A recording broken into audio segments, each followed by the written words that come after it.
Your story matters, don't let it fade. When everything changed, you were made. Everything changed when I decided to say yes to a life coaching certification course. This yes led me to a life I never saw myself having. To be honest, life coaching was not what I wanted to do. It was not on my radar at all. And truthfully, I couldn't understand how anyone would actually need a life coach. I was actually preparing to take the next step in my career. I was training for higher leadership position, and ultimately, I wanted to run my own 911 center. I was already 26 years into my career in emergency services. I started as a firefighter, went on to be an EMT and a paramedic, eventually became a 911 operator, and then was a supervisor at a large 911 center. Part of my journey in moving forward was getting my bachelor's degree, and I was in the process of doing that. I had a focus on crisis and trauma counseling. My list of certifications and accolades went all the way to the floor, and I was a teacher, a speaker, a trainer, a curriculum creator, a lead peer support and debriefer, and an adjunct instructor at my local tech college. I loved what I did, but I was exhausted. Life coaching, again, not on my radar. This little class was intended to enhance my resume and widen my knowledge base to prepare me to be a better manager or a director. My when story, though, it doesn't end there. The unraveling actually has just begun in my timeline. Everything continued to change when I was home alone one night in December of 2021. It had already been a really long day at work. And all of a sudden, I found myself at the bottom of a staircase. I was scanning my body. I was checking for injuries after my left foot slipped out in front of me, and I fell all the way to the bottom of that staircase. I was holding my breath. I was staring at all the dirty clothes on the floor that had fallen out of my arms as I tumbled down the stairs. I was grabbing the back of my head, realizing that I had slammed it back over and over again as I went down the staircase. After a month off work, I had returned to driving, but restricted hours um, had me working less. And my sore body, I could finally move, I could finally return. And my concussion brain started to heal just a little bit. I was managing the bright lights and the constant noise and sounds. I don't know if you know this, but there are 4 different telephone rings in a 911 center. Each of those rings means something different. Also, my desk at work had 8 computer screens in front of me and 4 keyboards. It was very overwhelming. It was a lot to manage, but part of my responsibilities were to manage everything coming in and out of that 911 center. Some time had passed, and my restrictions to shorten days, although they were still in place, I was at work still as a 911 supervisor and doing well. It was a day in March, just 3 months after that first fall. I stood up to push a button like I had done so many other times to open this remote door. And as I went to sit back down, the chair behind me pushed away and was no longer there. It was just like a slow motion movie sequence. I'm sitting down, I'm leaning back all at the same time, and the chair rolls away, and there's nothing there to catch me. My body fell to the floor, straight backward, nothing to stop me, and I landed hard on the floor. I remember bracing myself for impact, like locking up all the muscles in my back and my shoulders, my neck, and my head. And I don't think that my head hit the floor, but the whiplash effect on my body, on my head and my brain, it was so severe that it caused a huge regression in my healing. I couldn't get up, I couldn't stand up or open my eyes. The dizziness and unsteadiness that ensued plagued me for months and months and months. Some days good, most days bad, unable to function in normal life, really.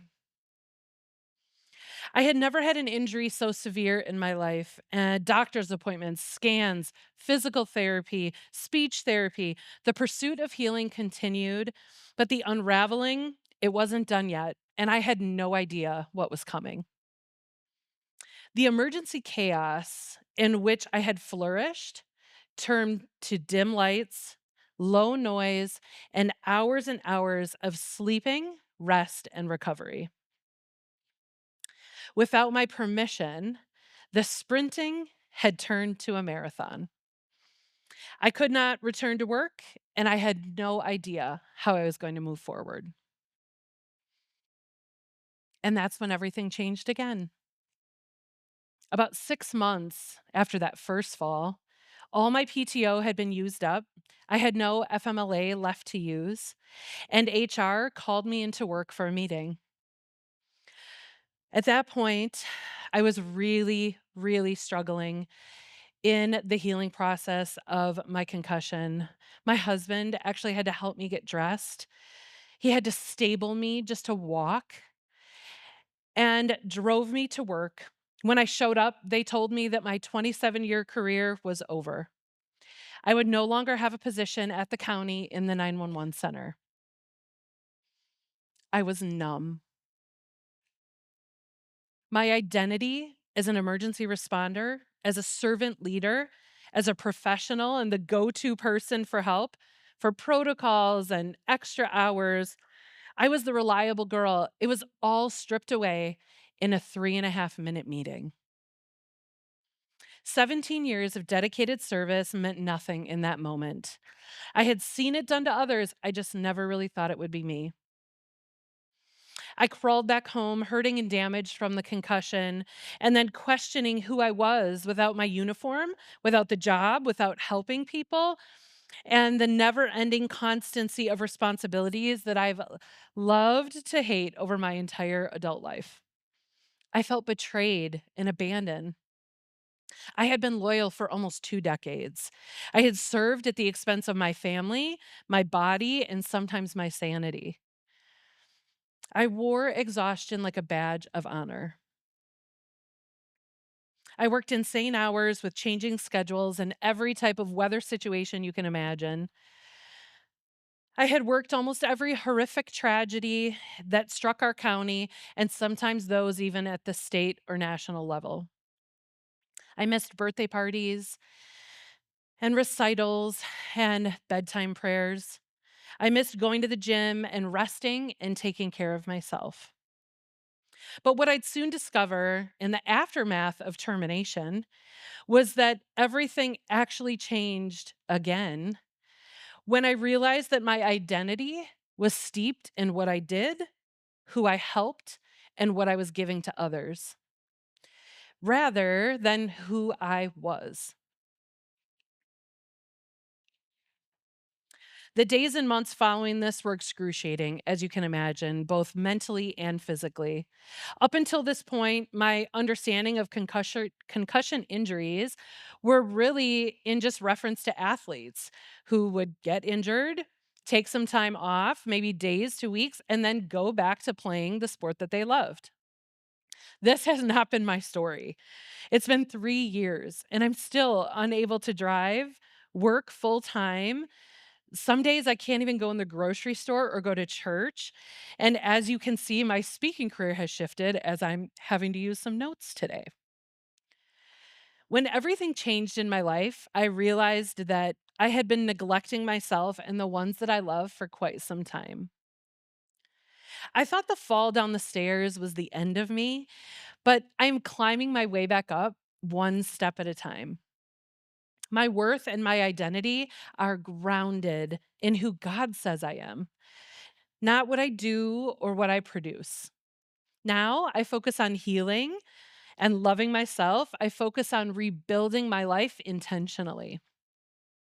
During that long season, I was a helper and my heart was genuine to love people and be authentic in that space. I spent far more time and energy helping others while I was actually ignoring myself.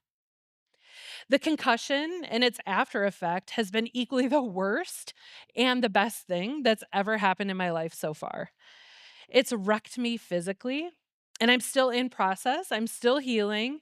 Now I finally have the energy and the physical ability to advocate and fight for myself. It's taken a mental toll, and it has affected every relationship that I have. I realized that I knew a lot of people, but very few really knew me. Very few were willing to step into the chaos with me. And I thank those people that did. Thank you. It is clear to me that the majority of my connections in my life were very shallow, shallow relationships. The truth is, I genuinely love people and I love being a helper. But looking back, I can see that it wasn't that I was a shallow person. It was more like my cup was so filled up. I was so chaotic all the time that I didn't have a lot to give and I didn't have the capacity to receive from other people. Once I had the opportunity to slow down, to heal, I got quiet and I could hear, actually hear the longing of my soul. I noticed a craving, one that I hadn't had for a very long time, one that I haven't been able to hear in a very long time. That craving was for girl time, for silly laughter, for trying new things, and also for real and raw relationships, a sisterhood. Not just any kind, not the shallow kind that I was so used to. I was craving deep, authentic sisterhood, the kind that will help to build my faith, build my family and my marriage, the kind that is tangible and loyal. I'm not interested in drama or gossip or worry or wasting any more time. Now I'm seeking true connection. And I want to decide what my life is going to be and then work towards that. I decide now where to spend my time and my energy. Standing before you today, I'm a midlife woman approaching 50, dealing with crazy perimenopause symptoms, still healing from post concussive challenges, and I'm newly married to the love of my life, Aaron. All five of our children are now thriving adults, and I've launched a new business as an emerging entrepreneur. I'm learning what it means to decide what your life is going to look like, and I've started showing up differently in life and in business. I've realized that life coaching was right up my alley. My gifts and my talents fit perfectly in this space. It's forward focused, it's action oriented, and I love the way that I get to help women create lives that they love. Now, I'm a coach, I'm a mentor, a retreat host, and the founder of a sisterhood that is grounded in truth and authenticity. As for sisterhood, I created what I couldn't find, the place where I could become her, the best version of myself. And I'm blessed to be connecting with my soul sisters, all of us looking for love and grace and support and accountability and celebration in an authentic space with other women who are ready and willing to do the work. My journey has been about unlearning what didn't serve me, like false identity, hustle culture, and people pleasing over caring for myself and my family. My journey has also included reclaiming my God given identity that's rooted in truth and power and purpose and discovering the best version of my life. I thought the fall down the stairs was the end of me, but it was actually the beginning of a whole new me. The moment I decided to rebuild my life, studied on God's truth, my whole life changed and Ignite Sisterhood was born. This community is for women like me, maybe like you, who are done with the exhaustion and the burnout and not really knowing who we are. We share a desire We're so ready for more authenticity, more healing, more clarity, more joy. And now I decide my fallback is my comeback.